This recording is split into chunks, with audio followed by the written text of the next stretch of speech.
Hey YouTubers, Redneck Brian here. Been a couple days since I did a video. This is not going to be a technical video though. Seems that I'm being harassed by this unknown person on YouTube. I got the user's name, but other than that, this person has no videos. This person just basically has other people's videos on their channel. And this person's saying that the reason why I haven't done the tensioner on this is because I'm a stupid retard and I don't know how to do it, which is obviously incorrect. The reason why I haven't been doing, the reason why I haven't done this is I haven't had time, and second of all, I may not need to do the tensioner now. I may just need to put the bolt guides in, which I discussed in a previous video. I picked up 3 carriage bolts that I just got to drill a hole into the underside of the frame and basically let them dangle. And for each bolt, I got 4 nuts for each bolt. So basically, put one at the very top, put it through, put a nut, and obviously on the other side, lock nut and washers. And then it will allow me to be able to adjust a pulley on there to the perfect height for the belt. So I may not necessarily have to do my tensioner. I may do it, I may not do it. I'm thinking if I did put the tensioner in here like I was thinking about before, I may have more problems where when you go to put on the brakes, it's still going to want to turn the transmission. So, but this person's basically calling me every name in the book. Retard, idiot, stupid, all kinds of different negative comments, all in personal messages. So I have blocked this person because I'm not taking the bullshit. And this person said, "Oh, you just want to block me like you always do, you stupid retard." And yeah, I want to block the person because I don't want the negative. Activity. Simple as that. I don't want that. So I have blocked the person. I thought the person was blocked, but this person sent me another message. So it turns out the person was not blocked.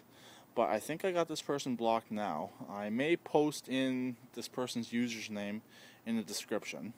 And if anyone else has had problems with this person also has the new form factor channel, which I don't believe you can block anybody right from that channel, like right from the new forum channel, unless you can remove stuff and change stuff around. I'm not 100% sure. I don't really care about this person's channel, so I'm not really going to check it out. So, all I can tell you though that this person does not have any videos of their own. It's all basically others' videos on there. So, I'm going to show you what I did on here. So this thing is drivable. That's another reason why I haven't done the extra, basically the guides yet, because this is drivable. Let me show you what I did.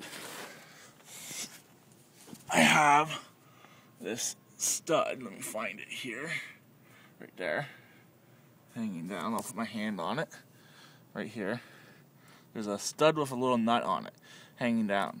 Where that nut's hanging down, it's just enough room that belt will not come on the other side like this. When it's on this side, it will throw it, but when it's on the other side, it will not throw it. So that's basically another reason why I haven't put the guides in yet. Also, to put the guides in, what I'm going to do is put the winch on and drive the tractor between this post here and this post here. Run the cable for the winch up around that 2x6 and just raise up the tractor that way. And then what I'll do is I'll take that chain right there as a safety chain and wrap it around the front ball joints. So like around the spindles, around the ball joints, doesn't really matter. As long as it's secured, other than just on the bumper. It'll be secured to the frame as well, and then I'll drill it for the locations, and I'll put it in with the brakes on. The reason why I'll do it with the brakes on is I want the belt to be tight to the, I don't want it to be tight to the guides. I want to have a little bit of room to the guides, so I want the belt to be tight in that scenario, just so I can get the right tension with new guides and the pulleys I picked up with the idler pulleys. If I put idler pulleys in there, I haven't fully decided yet.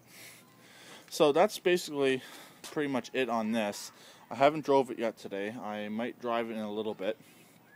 But other than that, as long as you let off on that clutch, nice and slow, like you don't force it in to gear, it will not throw the belt at all. So what was happening is it was putting too much slack on the belt, and the belt would just go around that little post I showed you. And when you went to go put on the brakes, you wouldn't have brakes. And when you went to go take off the brakes, it would throw the belt. It would just threw off the ratio, and it would make the belt throw. Only the rear belt. It only throw the rear belt. Also, I have tightened up the tensioners on the middle drive pulley there as well. So the belts will no longer basically go into each other.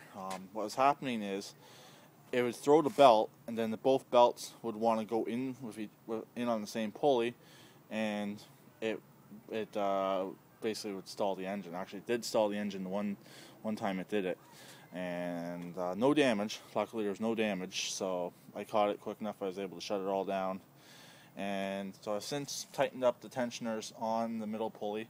So the only way the belts will come off now is if you undo the 9/16 inch nut on the bottom of that pulley.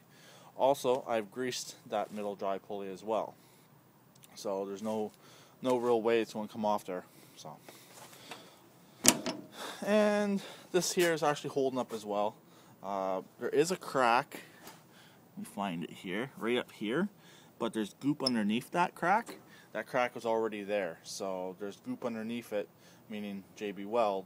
So it's not going to continue to crack. It's not going to crack through and give me problems. Other than that, everything's working fine on this. Leave the seat up. Don't know when I'm going to drive it. The exhaust is working fine. Hasn't fallen off. And one other thing I want to do is similar to what the Bolins had. I want to put a dual switch in for the headlights. So basically the headlights can run off the battery, or you can switch it to another location so it will run off the generator. Because sometimes if you're just out here messing around, you want to have the headlights on. Say even if the engine's running, but the engine's running at such a low RPM, the headlights aren't very bright. So if you'd be able to run it off the battery as well, it'd be much better. Similar to how it was actually exactly how the Bolins was. So, and that's pretty much it. And yeah, so I'll talk to everyone later. Please keep it redneck like always, and please subscribe and comment.